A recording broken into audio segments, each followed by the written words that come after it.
तो चलो आज का क्लास हम कल बताए थे कि मेरा अगला क्लास क्या होगा, प्रश्नावली 3.3 होगा। ठीक है, आज हम प्रश्नावली 3.3 बताने जा रहे हैं। प्रश्नावली 3.3 का जो है 1 नंबर हिसाब है, उसमें कहता है यहाँ पे पढ़ना है। देखो क्वेश्चन में क्या कहता है कि निम्न रैखिक समीकरण युग्म को प्रतिस्थापन विधि से हल करें। जो है ना, इस रैखिक समीकरण को क्या करना है, प्रतिस्थापन विधि से हल करना है। ठीक है, तो यहाँ प्रतिस्थापन विधि से हल कैसे करेंगे यहाँ देखना है। कल हम बता दिए थे कि 3 विधि बताए थे। हम कल जो बताए थे कौन कौन सा थे विधि बताए 3। प्रतिस्थापन बताए थे, विलोपन बताए थे और वज्र गुणन विधि बताए थे। तो हमने 5 विधि लिखाया था लेकिन बताया था 3 विधि, क्योंकि क्लास 10th में 3 विधि ही पूछा जाता है। ठीक है, तो हम 3 विधि के बारे में बता दिए। ठीक है, तो आप चलते हैं यहाँ पे क्वेश्चन पर। प्रश्नावली 3.3 में जो क्वेश्चन है मेरा 1 नंबर में कहता है कि निम्न रैखिक समीकरण युग्म को प्रतिस्थापन विधि से हल करना है। तो प्रतिस्थापन विधि से यहाँ पे हल करेंगे, देखना है। देखिए यहाँ पे मेरा क्वेश्चन 1 नंबर में है x + y = 4, ये 14 है यहाँ पे। x + y = 14 है, ये मेरा समीकरण 1 हुआ। ठीक है, अब देखो यहाँ पे मेरा समीकरण दूसरा लिखा हुआ है x - y = 4 लिखा हुआ है, ये मेरा समीकरण 2 है।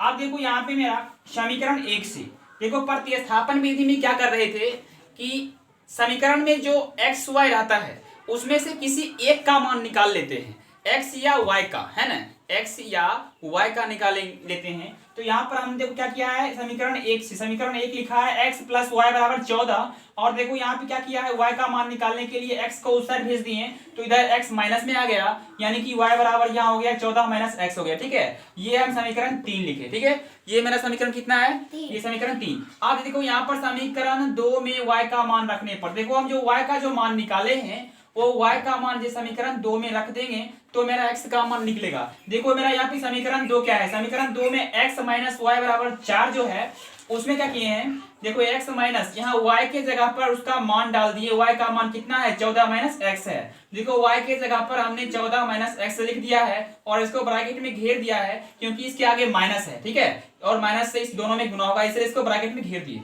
अब देखो आगे में क्या है, 4 था इस समीकरण में। यहाँ पे देखो यहाँ पे समीकरण 2 में क्या था, आगे में 4 था, बराबर में हम लिख दिए।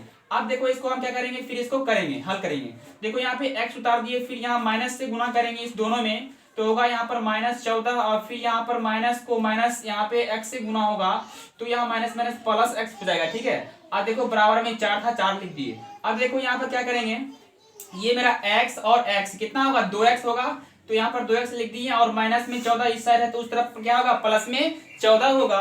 और देखो यहाँ पर x के गुना में 2 था तो इधर बट्टा में क्या होगा, 2 आएगा, और ऊपर में देखो 18 है क्योंकि यहाँ पर 14 में 4 जुटे कितना होगा, 18 आ जाएगा, और नीचे में 2 है, 2 से इसको काटेंगे, 2 9 18, 9 बार में क्या होगा, ये कट जाएगा और मेरा क्या होगा, x बराबर आंसर क्या आएगा, 9 आ जाएगा। ये मेरा x का मान निकल गया। फिर देखो यहाँ पर क्या करेंगे, y का मान निकालने के लिए समीकरण 3 में x का मान रखने पर यहाँ पे देखो समीकरण 3 जो मेरा था y बराबर कितना था, 14 - x था।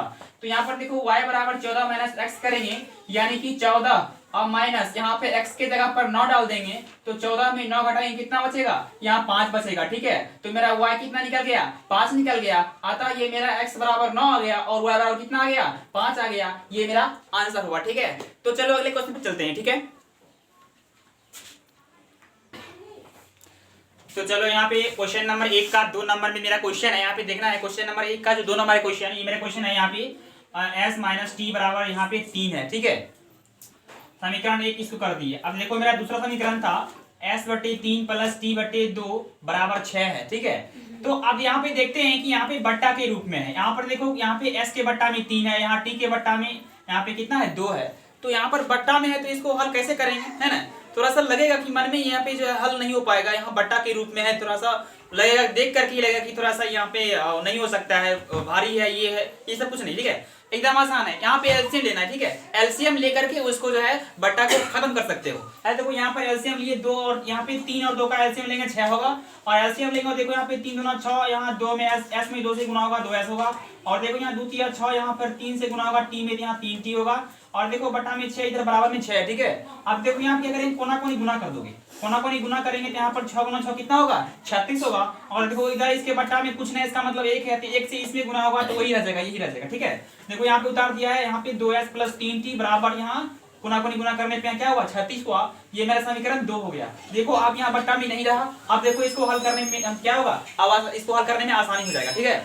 अब देखो यहाँ फिर क्या कहते हैं, यहाँ पे यहाँ जो है समीकरण 1 से, समीकरण 1 में मेरा क्या दिया हुआ था, s माइनस टी बराबर 3 था, ठीक है। तो यहाँ पर माइनस टी को उस साइड भेज देंगे तो प्लस में टी हो जाएगा, यहाँ पे होगा s बराबर 3 प्लस टी, यानी समीकरण यहाँ 3 हो गया, ठीक है। अब देखो यहाँ पे क्या है कि समीकरण 2 में रखने पर यहाँ पे क्या होगा कि s का मान क्या करेंगे, समीकरण 2 में रख देंगे। यहाँ जो है मेरा ये यहाँ पे क्या करेंगे, समीकरण 2 में s का मान रखने पर, किसका मान रखने पर, s का मान रखने पर यहाँ पे लिख दो समीकरण 2 में s का मान रखने पर, s का मान रखने पर, s का मान उसमें रख देंगे, s का मान रखने पर। तो यहाँ देखो s की जगह पे समीकरण 2 में क्या किया है, यहाँ देखो समीकरण 2 में जहाँ s है वो s के जगह पर 2 इंटू एस है ना, तो 2 इंटू s के जगह पर क्या लिख दिए 3 प्लस टी, यानी कि s का मान रख दिए। अब प्लस में जो था यहाँ पर 3 टी, यहाँ 3 टी लिख दिए, यहाँ बराबर 36 लिख दिए, ठीक है। अब देखो यहाँ 2 से गुना करेंगे, इसमें 2 तिया 6 हो जाएगा, और 2 को टी से गुना करेंगे, यहाँ 2 टी हो जाएगा, फिर यहाँ पे प्लस में 3 टी लिख देंगे, बराबर 36 होगा, ठीक है। और यहाँ पे फिर ये 6 लिख दिए, और यहाँ 2 में 3 जोड़ेंगे तो कितना होगा, 3 2 5 टी होगा, बराबर 36 होगा, ठीक है। अब देखो यहाँ 5 टी, यहाँ 6 उस साइड भेज देंगे इसको, तो माइनस में 6 होगा, यानी 36 माइनस 6 होगा। तो यहाँ पर क्या होगा कि 36 में 6 घटेंगे, यहाँ 30 हो जाएगा, और टी के गुना में 5 था, बटा में 5 आएगा, ठीक है। यहाँ 5 30, यहाँ पे 6 बार में कट गया, तो यहाँ टी बराबर कितना होगा 6 होगा, यानी यहाँ पे देखो फिर टी का मान निकल गया। अब टी का मान समीकरण 3 में रख दो, यहाँ पे एस का मान निकल जाएगा। देखो समीकरण 3 में टी का मान रखने पर लिख दिया है, और एस बराबर कितना था समीकरण 3 में, देखो यहाँ पे मेरा कितना है, यहाँ पे यहाँ देखो एस बराबर 3 प्लस टी है, यहाँ पे एस बराबर 3 प्लस टी लिखेंगे, यहाँ एस बराबर 3 प्लस यहाँ टी जगह 6 देंगे, यानी कि 6 3 9 यहाँ पे हो जाएगा, ठीक है। आता टी बराबर 6 और एस बराबर 9, ये मेरा आंसर आ गया। आप देखेंगे हम क्वेश्चन नंबर 1 का 3 देखेंगे, ठीक है।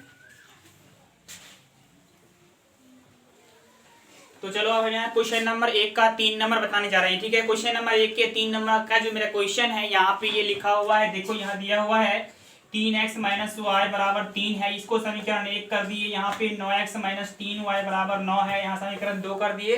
अब देखो यहाँ पर समीकरण 1 से इसको हल करना आरंभ किए, इसको प्रतिस्थापन विधि से सबको हल कर रहे हैं। तो इसका ये सो यहाँ से देखो हम समीकरण क्या लिए, समीकरण 1 से हल करना स्टार्ट किए। मेरा समीकरण 1 में था दिया हुआ है 3x माइनस वाई बराबर 3 था।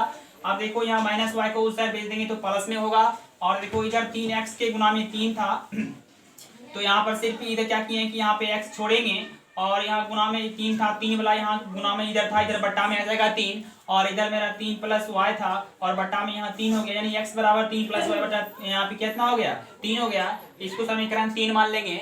अब देखो यहाँ पर समीकरण 2 में x का मान रखने पर देखो आप क्या करेंगे, यहाँ पर इन समीकरण 2 में जो है x का मान रख देंगे, जो x का मान हमने निकाला है y में, वो x का मान इसमें हम डाल देंगे समीकरण 2 में। तो देखो क्या आता है, यहाँ देखो वहाँ मेरा क्या था 2 में लिखा हुआ है 9x, तो 9 और यहाँ पे इंटू में x के जगह पर x का मान लिख देंगे, यहाँ ये वाला 3 प्लस वाई बटे 3, यहाँ देखो 3 प्लस वाई बटे 3 यहाँ लिखा हुआ है। अब देखो यहाँ पर क्या होता है, आगे जो भी लिखा हुआ था देखो हमने लिख दिया है -3y, देखो -3y उतार दिए, बराबर में 9 था, बराबर में 9 उतार दिए। अब देखो यहाँ पर कटने वाला था, काट देंगे, गुना में 9 है, पूरे की गुना में 9 है, यहाँ बट्टा में पूरे में 3 है, 3 3 9 3 बार में कट गया, और देखो यहाँ पे काट के यहाँ पे जो है गुना करेंगे आप, ठीक है। यहाँ 3 को इस 3 में गुना होगा, 3 3 9 होगा, फिर प्लस में y है, यानी कि 3 से फिर प्लस y में गुना करेंगे तो यहाँ 3y होगा, और पहले से यहाँ पर -3y था तो यहाँ पहले यहाँ पे उतार देंगे, -3y उतार देंगे, ठीक है।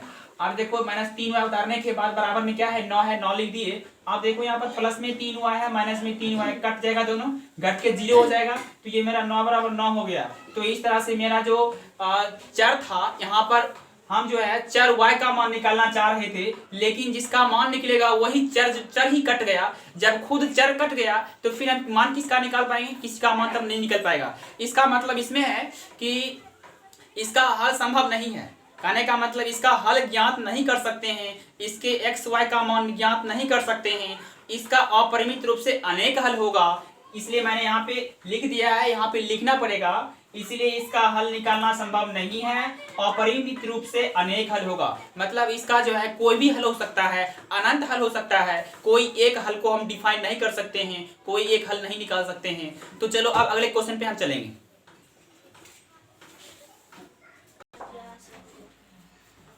तो चलो क्वेश्चन नंबर 1 का आप 4 नंबर बताएंगे। देखो क्वेश्चन नंबर 1 का 4 नंबर में यहाँ मेरा क्वेश्चन दिया हुआ है 0.2x प्लस 0.3y बराबर 1.3। ये मेरा समीकरण 1 है। और दूसरा समीकरण में दिया हुआ है 0.4x प्लस 0.5y बराबर 2.3 दिया हुआ है। तो देखो यहाँ पर हमने क्या किया है, समीकरण 1 2 इसको मान लिए हैं। यहाँ पर देखो पॉइंट दिया हुआ है यानी दशमलव दिया हुआ है। तो दशमलव देख करके हमको जो है ये इस तरह से नहीं समझना है कि भारी हिसाब है कठिन हिसाब है, ठीक है। तो इसको क्या करेंगे कि हम सबसे पहले हम दशमलव उड़ाने का उपाय करेंगे, ठीक है, मतलब दशमलव काटने का उपाय करेंगे। यहाँ देखो दशमलव कैसे काटते हैं। यहाँ देख रहे हैं कि एक अंक के बाद सब जगह पॉइंट है। क्या है, एक के बाद सब जगह पॉइंट है। तो एक अंक के बाद पॉइंट है तो उसको क्या करते हैं कि जब जानते हैं कि एक पॉइंट को उड़ाते हैं तो नीचे में एक जीरो आता है। क्या होता है, एक पॉइंट उड़ाते हैं नीचे में एक जीरो आता है, कहने का मतलब नीचे में 10 आता है, ठीक है। तो उसको क्या करेंगे कि 10 से गुना कर देंगे। पूरा समीकरण में दोनों तरफ क्या करेंगे 10 से गुना कर देंगे तो उसका सारा पॉइंट क्या होगा, पॉइंट ऑटोमेटिक कट जाएगा सब पॉइंट। देखो आप वही काम किए हैं, यहाँ पे 10 से गुना कर दिए हैं। देखो समीकरण 1 में भी 10 से गुना किए और समीकरण 2 में भी क्या किए हैं 10 से गुना किए हैं। तो पूरा क्या होगा वो समीकरण वो मेरा हो जाएगा क्लियर, ठीक है। अब देखो यहाँ पे समीकरण 1 एवं 2 में दोनों में 10 से गुना करने पर हमने लिखा है यहाँ पे, और जब 10 से गुना कर देंगे तो यहाँ क्या होगा पॉइंट हट जाएगा। पॉइंट हट जाएगा तो यहाँ पर 2x प्लस 3y बराबर 13 है, समीकरण 3, ठीक है। फिर यहाँ पर दूसरा है 4x प्लस 5y बराबर 23 है, समीकरण 4। तो यहाँ पर क्या होगा, यहाँ देखो समीकरण 3 से, यहाँ देखो समीकरण 3 से अब यहाँ से हल करना स्टार्ट करेंगे। यहाँ पे दशमलव जब उड़ गया तो इसको देखो किस तरह से यहाँ पे हल करते हैं। यहाँ देखो यहाँ क्या है 2x प्लस 3y बराबर 13 है, ठीक है। यहाँ 2x प्लस 3y बराबर 13। तो यहाँ पर क्या करेंगे, यहाँ 3y बराबर 13 माइनस 2x है और y के गुणा में यहाँ 3 है तो इधर बट्टा में 3 आएगा, ठीक है। देखो यहाँ पर लिख दिया है y बराबर 13 माइनस 2x बटे 3। यहाँ समीकरण इसको 5 कर दिए। अब देखो यही y का मान जो है, ये y का मान क्या कर देंगे, ये समीकरण 4 में रख देंगे, ठीक है। देखो यहाँ पे क्या लिखे, समीकरण 4 में y का मान रखने पर समीकरण 4 में मेरा था 4x प्लस 5y। तो 5y की जगह यहाँ पे देखो y की जगह पर 5 के गुना में y की जगह पर y का मान रख दिए, जो मेरा y का मान ये निकाले हुए थे। या देखो यहाँ पे क्या हुआ कि यहाँ देखो 13 माइनस 2x बटे 3 यहाँ पे लिख दिया और बराबर में 23 था 23 लिख दिया, ठीक है। तो ये मेरा हुआ। आप देखो ये 4x आप देखो यहाँ गुना कर देंगे, 5 से गुना करेंगे इस ब्रैकेट में 13 5 65 होगा और 5 दूना 10 माइनस में 10x होगा बटा में 3 हुआ, ठीक है। अब ये देखो एलसीएम लेंगे, इसका क्या होगा 4 तिया 12 होगा।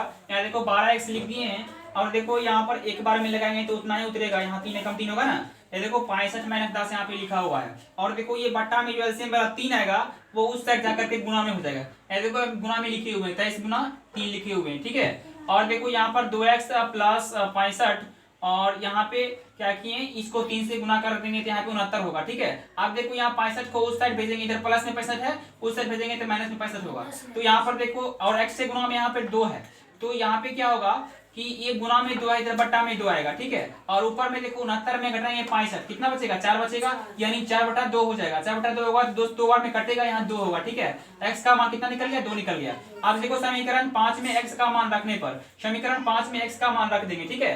समीकरण 5 में x का मान रखेंगे तो मेरा 5 में देखो क्या है यहाँ पे x ये है मेरा, तो यहाँ पे x देखो यहाँ डाल देंगे इसका मान।